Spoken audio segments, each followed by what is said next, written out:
how to actually play virginal music. As you see, there are quite a few big elephants in the room, which I shall address now. First of all, how much of it was actually written? Are we getting a good measure of the music by reading the scores that are left to us? On the evidence of the few Rosetta Stones that do exist, and the sheer fact that it all makes sense to my personal music feeling, I say yes. I think that this notation does give a very good idea of the art. Of course, notation doesn't say everything.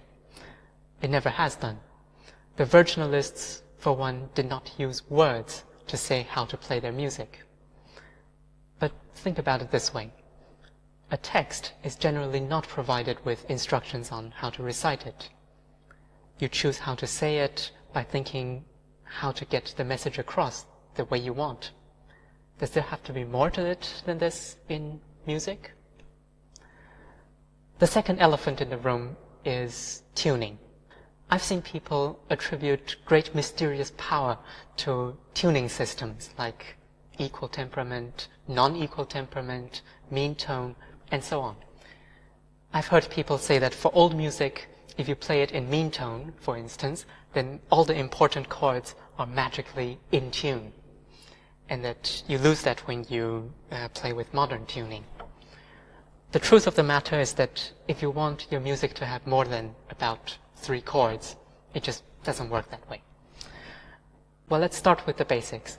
So, harmony, or harmonious coming together of sound in music, is nothing more than vibrations that fit with each other. And vibrations fit with each other when their frequencies are related. For example, in simple integer ratios, like 2 to 1, 3 to 2, 4 to 3, 5 to 4. And if you want to use these ratios, the most reasonable amount of notes that you need to at least approximate them pretty well is 12. The simplest non-trivial interval is the one that is 3 to 2, which we call the fifth. Now, if we take 12 such intervals and lay them out on a line, we notice that at the end of these 12, we end up at a note which is very similar to the note where we started. But it's not quite the same, and that's a little problem, because we have 12 notes and we don't necessarily want to define a 13th note, which is really similar to one of the notes we already have. So we do an obvious fix, which is that since we have overshot this original note by a little bit, we just take the last few and pull them back a little bit so that they align again. And this solution was satisfactory to musicians up until a certain time, because we just all decided that we wouldn't use those intervals which we had to modify. This is called the Pythagorean tuning, where all the fifths are correct, and we have at the end of 12 fifths an adjustment to make it such that we don't need a 13th note. Now, at some point, musicians decided that they also wanted to use the interval 5 to 4, which is the third, or the major third, as we call it. So that interval is about here. And it's very close to 4 of our 3 to 2 intervals. It's really close, but it's not quite the same. 4 3 to 2 intervals are a bit bigger than what we need to get to our 5 to 4. So somebody had the great idea to just compress each of these intervals by a little bit so that we get to the right place after 4 of them. Now, we do this for all the 12, and then we realize that instead of overshooting, we've now undershot.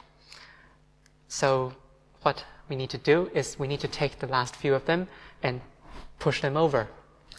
This is mean tone tuning. So basically, the idea is that you can either have good fifths or you can have good thirds.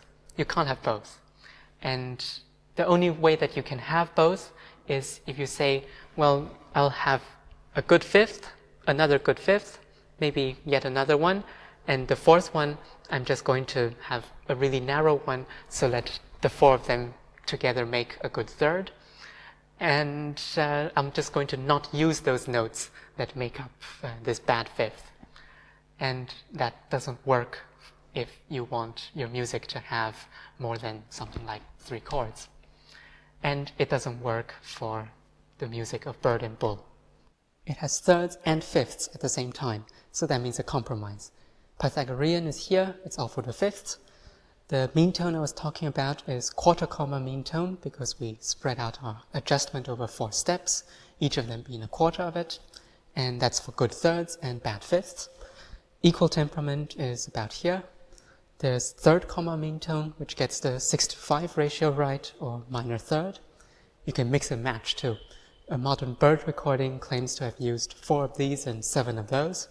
Bach's famous well-tempered clavier squiggle is probably a mix of this, that, and that. Everything here is a compromise. Let's listen to the music, not the tuning. If I can do it, so can you. Another big elephant is the question of instrument. Let me first say how I want to play the music of Bird and Bull on the modern piano. The point is for me not to add piano effects for their own sake, but rather to find the sounds of my instrument that best fit the overall atmosphere or picture that I consider to be my interpretation of a piece. I believe wholeheartedly in this music to stand for itself as an organic whole, and I see it as alive and all-embracing, and that's how I wanted to reach us today. The common heritage of keyboard instruments is, moreover, by far greater and more interesting than the differences among them. When I say that the keyboard is the instrument of the composer, the instrument of musical monologue, the instrument that made music free, I mean exactly that.